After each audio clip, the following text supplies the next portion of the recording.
आज की कहानी है मंगेतर की जीत। माया, जरा इधर आना। कब से तुम्हारी अलमारी की रीअरेंजमेंट चल रही है?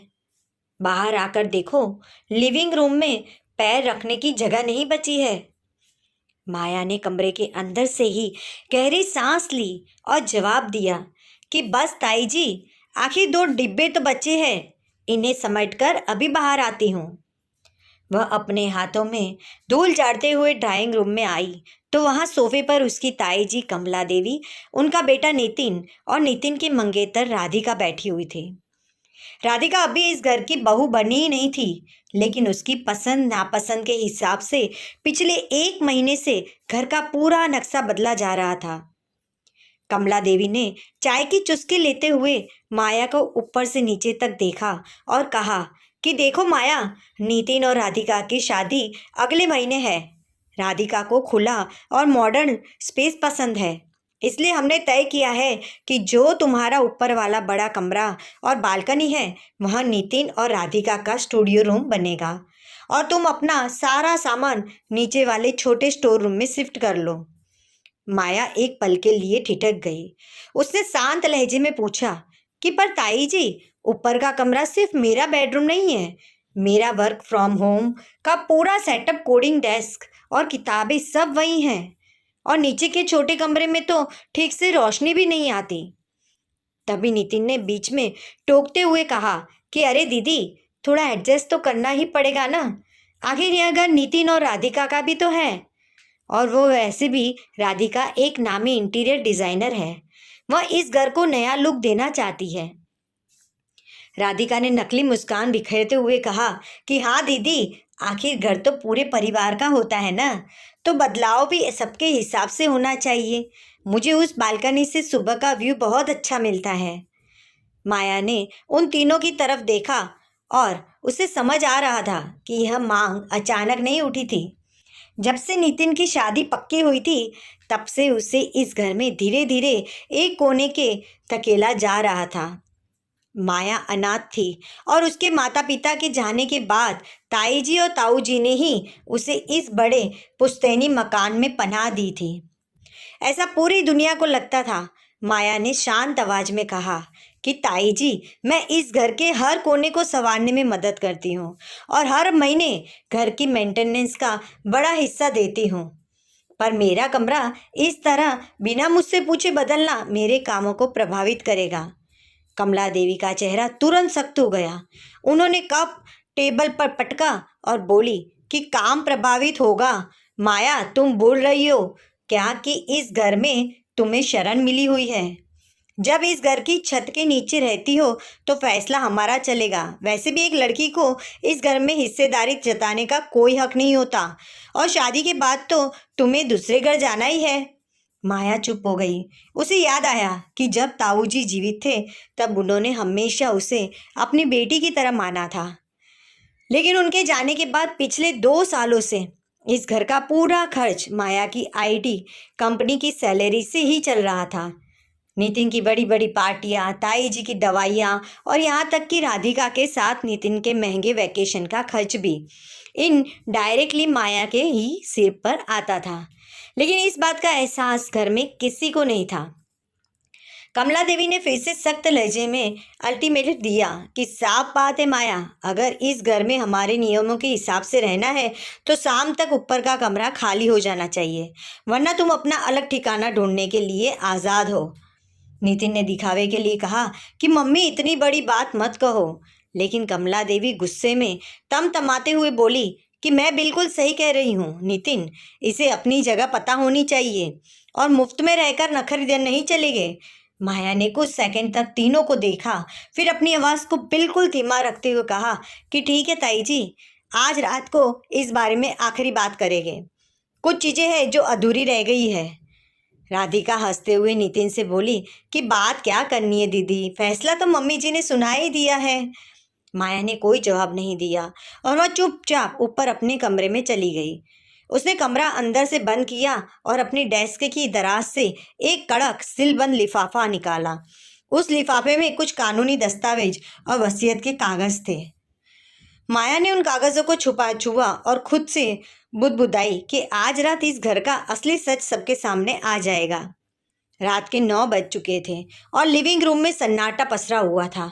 कमला देवी, नितिन और राधिका सोफे पर बैठे हुए थे और आज का माहौल कल जैसा नहीं था, बल्कि उसमें एक अजीब सा तनाव था।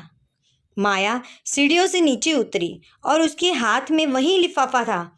उसने उसे सेंटर टेबल पर रख दिया और शांत होकर बैठ गई। कमला देवी ने चिढ़कर कहा कि तुम माया, कमरा खाली कर दिया या अभी भी वकीलों की तरह कोई नया बहाना सोच कर आई हो? और इन कागजों का क्या नाटक है? माया ने लिफाफा खोला और उसमें से एक मुख्य दस्तावेज निकालकर टेबल पर फैला दिया और उसने कहा कि ताई जी, नाटक मैं नहीं बल्कि आप लोग इतने सालों से कर रहे थे। जरा इस पेपर को ध्यान से देख लीजिए। नितिन ने झपट कर वह कागज उठाया और जैसे जैसे उसकी नज़र उस पर लिखी कानूनी भाषा पर गई तो उसके माथे पर पसीना आने लगा। कमला देवी ने घबराकर पूछा कि क्या लिखा है नितिन इसमें, और यह क्या है? नितिन की आवाज़ लड़खड़ा गई और वह बोला कि मम्मी, यह इस पुश्तैनी मकान के ऑनरशिप पेपर्स हैं और इसमें लिखा है कि ताऊ जी ने मरने से पहले अपनी वसीयत में यह पूरा घर और जमीन माया दीदी के नाम कर दी थी। यहाँ सुनते ही कमला देवी अपनी जगह से उछल पड़ी और राधिका के चेहरे का रंग उड़ गया।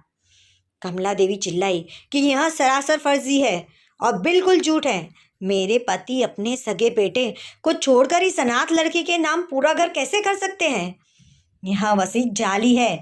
माया ने बिना आपा खोए दूसरा कागज टेबल पर रखा और उसने कहा कि यह जाली नहीं है ताई जी। 4 साल पहले जब नितिन ने बिजनेस के नाम पर करोड़ों का कर्ज लिया था और घर नीलाम होने की कगार पर था, तब ताऊ जी को दिल का दौरा पड़ा था। उस वक्त नितिन कोर्ट कचहरी के डर से भाग गया था।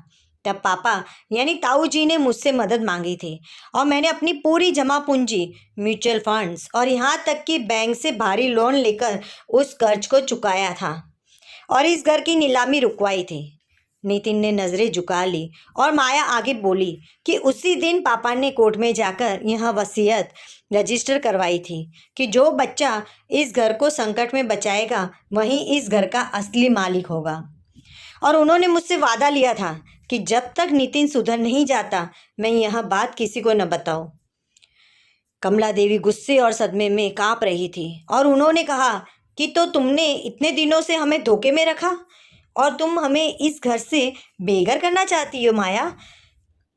माया की आंखों में दर्द था लेकिन आवाज़ बेहद मजबूत थी। उसने कहा कि मैंने किसी को धोखे में नहीं रखा ताई जी। मैं तो आज भी इस घर को अपना परिवार मानकर चुपचाप सबका खर्च उठा रही थी, लेकिन जब बात मेरे आत्मसम्मान पर आई और जब मुझे इस घर में मुफ्त में रहने वाली कहा गया, तब मुझे आपको आईना दिखाना पड़ा। यह सुनकर कमला देवी और राधिका बिल्कुल खामोश हो गई और राधिका जो सुबह तक घर की रीडिज़ाइनिंग के सपने देख रही थी, वह अब सोफे के कोने में दुबक कर बैठ गई थी। नितिन ने हाथ जोड़ते हुए कहा कि दीदी, हमसे गलती हो गई और मम्मी गुस्से में ज़्यादा बोल गई। प्लीज़ हमें इस घर से मत निकालो। माया उठी और उसने कागजात वापस लिफाफे में डाले।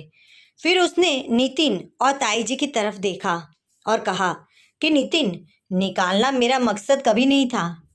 यह घर जितना मेरा है उतना ही तुम्हारा भी रहेगा और ताई जी इस घर में वैसे ही रहेगी जैसे रहती आई है। लेकिन माया थोड़ा रुकी और राधिका की तरफ देखते हुए साफ शब्दों में बोली कि लेकिन आज के बाद इस घर में कोई किसी को उसकी औकात याद नहीं दिलाएगा।